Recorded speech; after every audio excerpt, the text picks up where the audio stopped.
Fundación Manuel Jiménez Abad, a Pablo García Mexía y a Jorge Villarino por su amabilísima invitación a abrir esta jornada de estudios sobre libertad de expresión e Internet. Máxime porque, como le dije a Jorge Villarino cuando me llamó, yo de libertad de expresión quizá algo entienda, pero de Internet no soy nada más que un usuario, hasta tal punto que voy a empezar haciendo una confesión personal. Ayer, cuando salí de casa, mi hija me dijo: papá, por favor no digas tengo un Facebook, porque vas a hacer el ridículo. Con esto lo que les quiero decir es que, voy a intentar hacer el análisis de un jurista que simplemente se dedica a ser usuario de Internet sobre un problema que es, yo creo, el problema básico desde un punto de vista jurídico.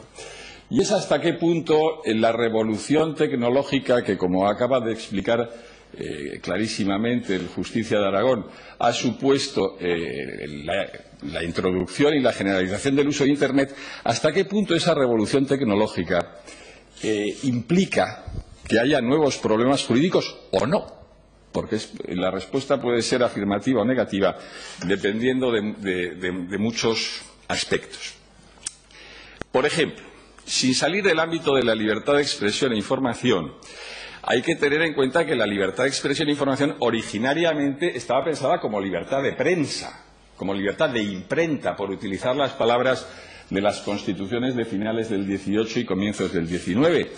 Cuando aparecen la radio y la televisión como nuevos medios de comunicación, y de esa medida, cuando se produce ese avance tecnológico, hay algunas modificaciones jurídicas que todavía hoy tienen rastro en nuestros textos normativos en materia de libertad de expresión e información. Por ejemplo, el artículo 10 del Convenio Europeo de Derechos Humanos, que es el que consagra la libertad de expresión a nivel continental, sigue diciendo hoy en día que en materia de radio y televisión el presente artículo no supone un obstáculo a que los Estados introduzcan, si lo consideran oportuno, un régimen de autorizaciones.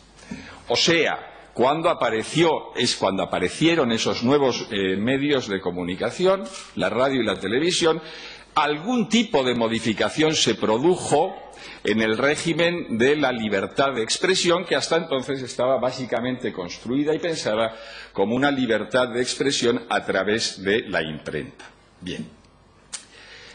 Yo creo que el problema que como juristas, al menos los que somos juristas, nos debemos plantear en esta sede es ese: ¿hasta qué punto la aparición y la generalización de Internet supone, y por lo tanto esa revolución tecnológica supone que se nos planteen nuevos problemas jurídicos? Se suele decir, y es verdad, aunque luego habrá que introducir algunas matizaciones, se suele decir que Internet es un espacio de comunicación esencialmente libre. Eso es cierto. Y eso es cierto porque Internet ha supuesto la desaparición de lo que los norteamericanos llaman los gatekeepers, los guardianes de la entrada a los medios de comunicación. Internet, en primer lugar, es muy barato, con lo cual los guardianes de la entrada de tipo económico, en gran medida con Internet, quedan neutralizados. Pero también controles de entrada de tipo jurídico. No hay necesidad de autorizaciones, no hay censuras previas, con lo cual como medio para la circulación de la información y de la expresión, seguramente Internet es un medio, un espacio infinitamente más libre de lo que lo han sido cualesquiera otros medios y espacios de comunicación que lo han precedido en el tiempo.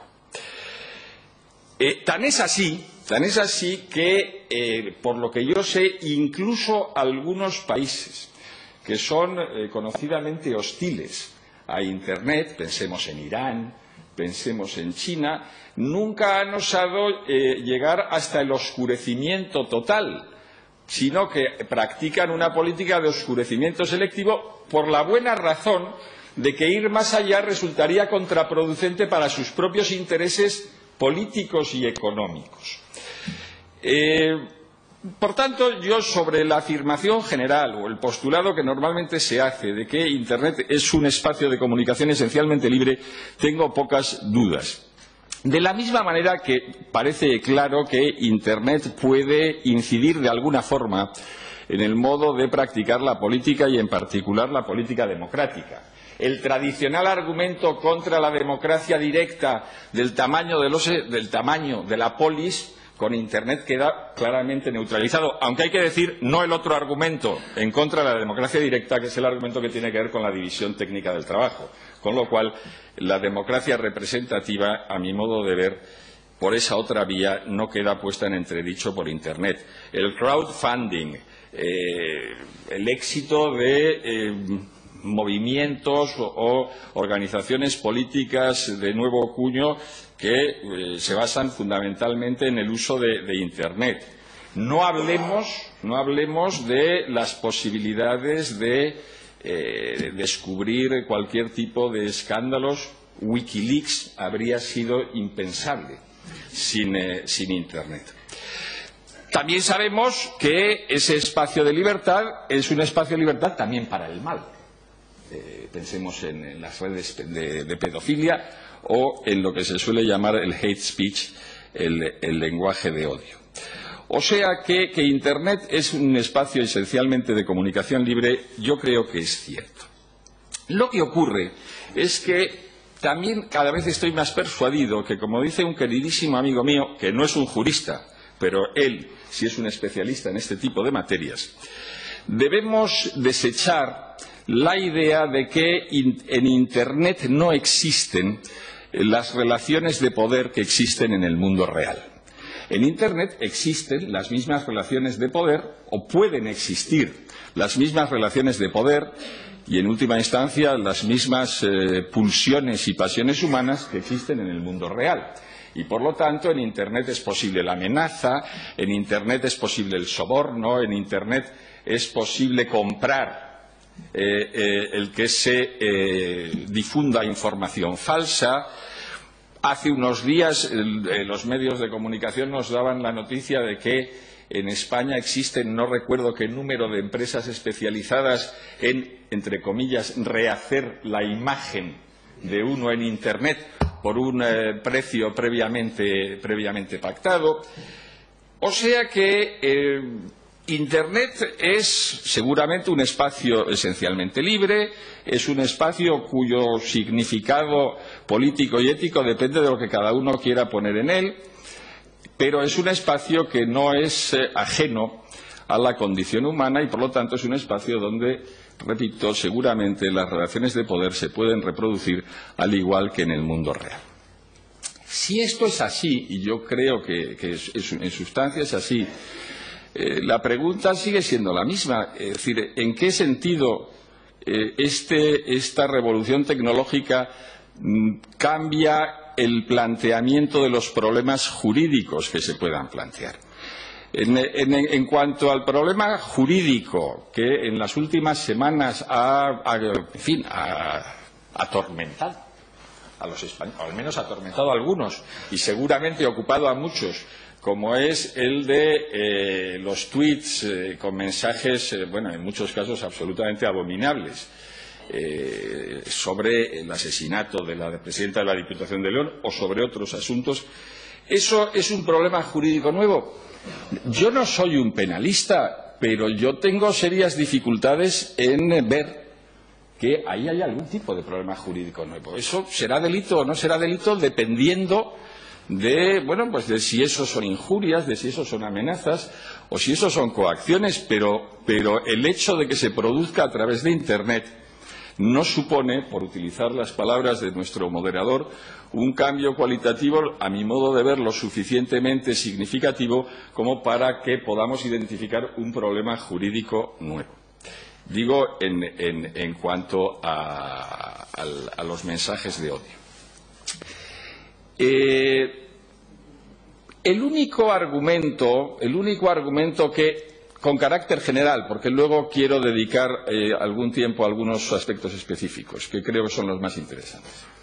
El único argumento que con carácter general, hasta donde yo sé, se puede utilizar para afirmar que Internet supone por sí mismo o exige por sí mismo un replanteamiento de los problemas jurídicos en materia de libertad de expresión e información sería el del efecto multiplicador que Internet por sí mismo supone y, por lo tanto, la velocidad en la comunicación de las expresiones, de las opiniones y las noticias y la amplitud, que es prácticamente universal, de las personas a las que esas opiniones y noticias pueden llegar. Pero ese argumento que podemos llamar del efecto multiplicador y que recientemente, como veremos dentro de un momento, ha utilizado el Tribunal de Justicia de la Unión Europea en el caso de Google, es un argumento que, a mi modo de ver, tampoco por sí solo significa que el problema jurídico de fondo se plantee de otra manera. En algunos casos puede ser así, pero en otros casos puede no serlo. Quiero decir que es un argumento sobre el que deberíamos reflexionar despacio, porque yo no acabo de ver con claridad que por sí solo signifique que estamos, digamos, ante una nueva era en materia de libertad de expresión. En cambio, en algunos aspectos más específicos, sí creo que la aparición y la generalización de Internet supone problemas jurídicos nuevos, o por lo menos la necesidad de replantearse el modo en que debemos entender la libertad de expresión e información y, sobre todo, las garantías tradicionales de la libertad de expresión e información, la prohibición de censura previa, la reserva de jurisdicción en materia de secuestro de publicaciones, el derecho de rectificación, etcétera. Esos problemas o esos aspectos en los que se plantean problemas jurídicos en alguna medida nuevos son, hasta donde yo he podido colegir, básicamente 4, a los que pienso dedicar esta segunda parte de mi intervención. El primer problema, o el primer aspecto en el que se plantean problemas nuevos, es que la comunicación a través de Internet supone, en comparación con lo que ocurre o con lo que ocurría en la comunicación a través de los medios tradicionales, que se difumina enormemente la distinción entre periodismo y activismo político, o, si lo queremos decir de otra manera, entre la actividad profesional de información y la actividad de emisión de opiniones, proselitismo, etcétera. Pongo algunas preguntas. Sabemos que uno de los requisitos de la libertad de información, en la medida en que la libertad de información es algo parcialmente distinto de la libertad de expresión, es el requisito de la llamada veracidad. Los informadores ejercen legítimamente un derecho fundamental en la medida en que dan información veraz, entendiendo la veracidad en un sentido subjetivo, de diligencia, de comprobación de sus fuentes y demás. Pregunta: ¿es exigible el requisito de la veracidad en los blogs?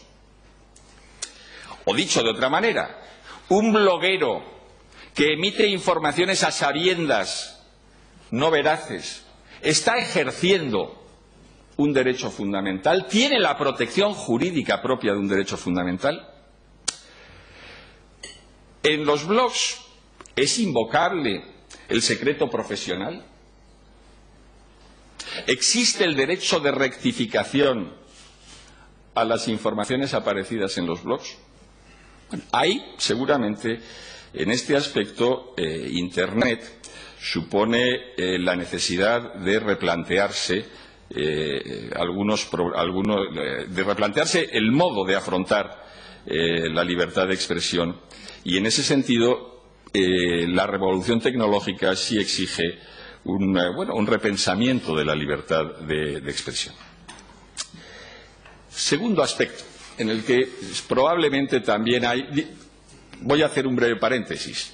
Estoy hablando todo el tiempo en términos de probabilidad, porque no tengo todavía opiniones absolutamente acabadas, bueno, ni yo, ni creo prácticamente nadie, sobre estos sobre estas cuestiones porque son cuestiones esencialmente nuevas y sobre las que precisamente lo que estamos todos intentando es aclarar nuestras ideas.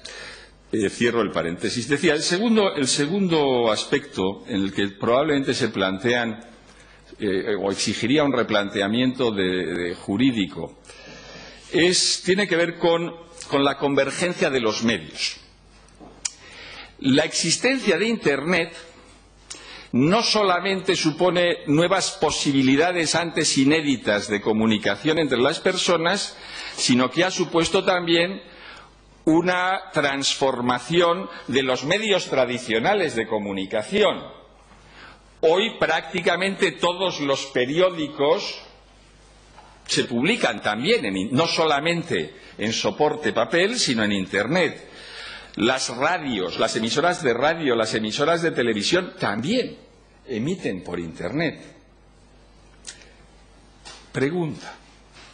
En aquellos supuestos en los que el régimen jurídico de la libertad de expresión e información, el régimen jurídico vigente, tradicional, de la libertad de expresión e información, varía, al menos parcialmente, dependiendo de cuál sea el medio en cuestión, el hecho de que ese medio haya sido difundido por Internet ¿altera o no altera esa diferencia de régimen jurídico? Les pongo un ejemplo que hasta donde yo sé se ha planteado en los Estados Unidos.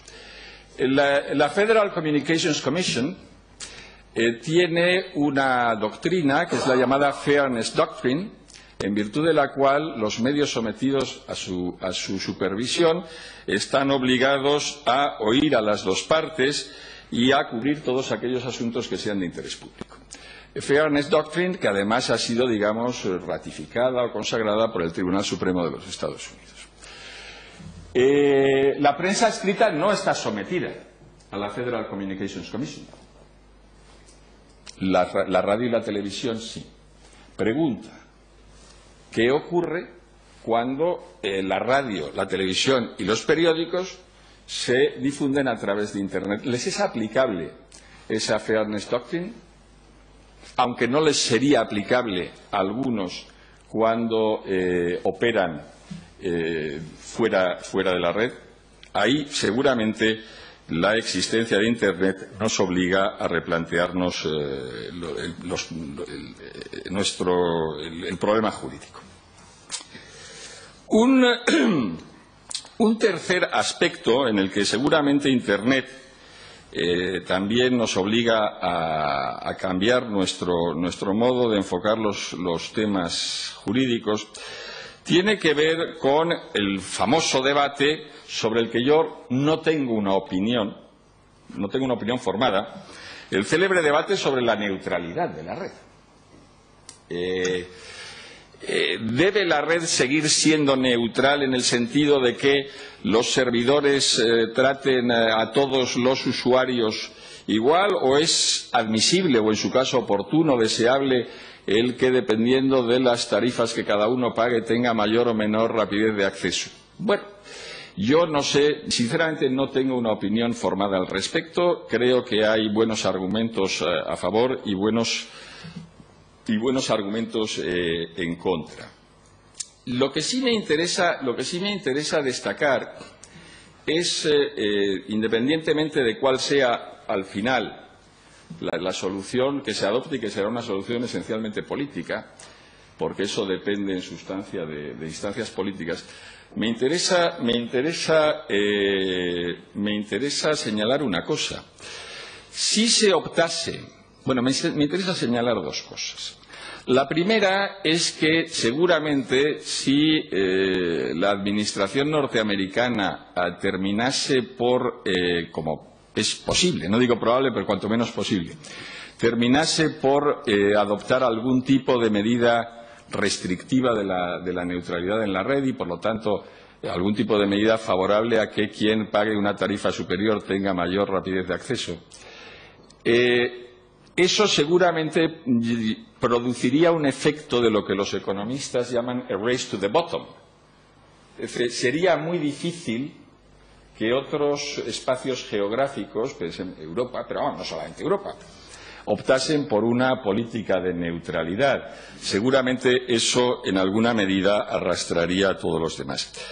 Pero volviendo a los aspectos esencialmente jurídicos, el problema de la neutralidad en la red, a mi modo de ver, implica, voy a ver si lo digo correctamente, adoptar una medida restrictiva de la neutralidad en la red seguramente forzaría a las autoridades, forzaría y justificaría que las autoridades políticas, los legisladores, el legislador norteamericano, el legislador europeo, adoptasen normas específicas reguladoras de Internet. Lo diré en términos más generales, cuanto más neutral sea la red y, por lo tanto, más igualitaria para todos los usuarios de Internet, menos necesidad de regulaciones específicas de Internet habrá, porque por una vieja razón que conocían los ilustrados, por una vieja razón que conocía ya Thomas Jefferson, porque frente a la agresión de uno yo tengo la misma capacidad de defenderme que él de agredirme, o potencialmente tengo una capacidad de defenderme similar a la de él de agredirme, mientras que si no somos todos iguales en cuanto a usuarios de Internet, en la medida en que hay una desigualdad garantizada o establecida por normas jurídicas, en esa medida será probablemente necesario y estará justificado que existan más regulaciones específicas de la libertad de expresión e información en la red. Y el cuarto y último aspecto sobre el que quiero llamar la atención y que probablemente también nos exige un repensamiento jurídico de los problemas, tiene que ver con, y lo he mencionado de pasada antes, tiene que ver con el famoso derecho al olvido y la sentencia Google de 13 de mayo de este año del Tribunal de Justicia de la Unión Europea.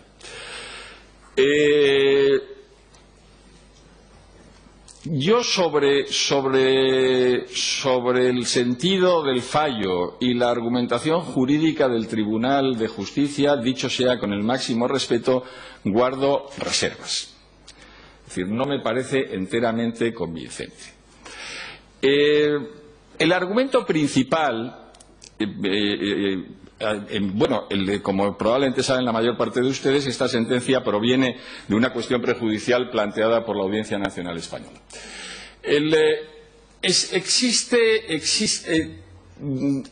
Está justificado que en virtud del derecho a la intimidad, a la privacidad, se imponga un deber a los buscadores, y en este caso en particular a Google, de interrumpir el acceso a aquellos sitios donde se encuentra información que, por el tiempo transcurrido, por su importancia objetiva, pues merece ser olvidada, en el que una ponderación entre la vida privada, la intimidad y la libertad de información lleva a inclinar la balanza del lado de la intimidad.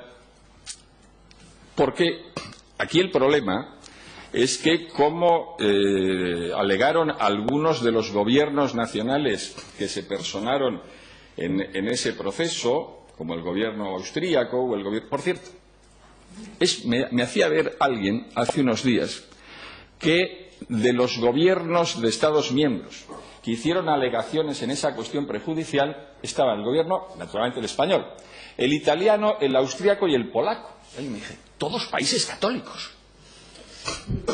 Ningún país de tradición protestante hizo alegaciones en ese proceso. Bueno, esto quizá nos deba hacer reflexionar sobre, digamos, las bases antropológicas del derecho al olvido. El problema es Si esa información que está en un determinado lugar de la red es una información cuya publicidad no es contraria a la legislación de protección de datos, o sea, no existe legalmente un deber del titular de ese sitio de eliminar esa información, porque esa información no es en sí misma atentatoria contra la legislación de protección de datos, ¿en nombre de qué le imponemos al buscador, al transportista, el deber de interrumpir esa conexión? El argumento, el único argumento, contrariamente a lo que alegaron los gobiernos muy claramente austriaco y también polaco y el abogado general, el único argumento del Tribunal de Justicia es el que les mencionaba al principio, el argumento del efecto multiplicador. Pero, claro, el efecto multiplicador es precisamente la gracia de Internet. Muchas gracias.